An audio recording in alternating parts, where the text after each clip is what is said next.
The expectation today is that Donald Trump will win the White House in just a few days. We'll know shortly. And big picture, the reduction in uncertainty is almost always positive for asset prices. And we're at that moment of peak uncertainty. It is a race that Trump is favored to win, but it's almost a coin toss. That was Citadel's Ken Griffin speaking at the Future Investment Initiative in Saudi Arabia earlier this morning. And this comes just 7 days ahead of Election Day here in the United States. Here with more is Bloomberg's Mike Shepard in Washington. And it's interesting to hear Ken Griffin say this. Of course, we know that while Griffin has given $100 million to a pro-Republican PAC in this presidential cycle, he actually has not given to Trump. But somebody else in this community as well spoke more directly to Trump here and said that Trump is in a much better base of knowledge of how the job works and how to be efficient and effective in doing it as opposed to where he was in 2016. So does this signal a greater interest from the investment community when it comes to Donald Trump, you think? Well, look, Wall Street has so much at stake in this election, and it's really key for us at Bloomberg to understand what the biggest names out there are saying about what's going to happen next week. Ken Griffin is one. Steve Schwarzman, whom you alluded to just now, is another. And at stake for them is what happens on the regulatory side. Will their companies and their investments have an easier or harder time doing deals? Will they face greater scrutiny from the SEC and other regulatory agencies? And likewise, they want to know about the impact of the economy. But what's interesting, the common thread in their comments today is how close they see this election playing out. And that reflects what we're seeing not only in the polls, but also in some of the early voting tabulations that we're getting in.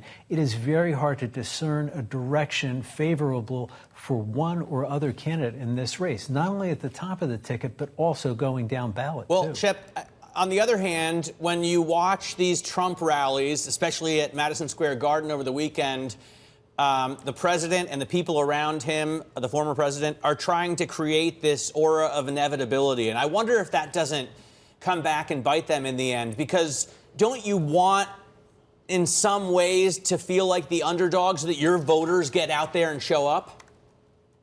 Well, it's a great question because, you know, the Madison Square Garden event on Sunday was cast by Trump beforehand as a place where he could really make it a triumph and declare victory ahead of the election in a way and look to seal a result ahead of time by getting this vindication from what he sees as a movement that is able to go to New York, a very blue city in a blue state, and somehow claim the mantle of all this support there.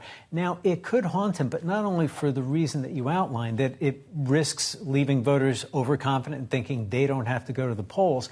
There was a lot of racist and misogynistic language that was uttered by other speakers at the event, and that has been picked up on by the Harris campaign, and they're using it against Trump to say that, hey, look, he is the former president is bringing his grievances. He is bringing a divisive approach to the country, and that is exactly what we don't want. And we see Donald Trump today and last night, too, during his remarks, having to backpedal and defend against that. Mike, we only have about a minute left with you, and I want to get your perspective on what's happening down ballot as well. We talk to investors all the time, and at the top of their wish list is a divided government. What's the state of play there?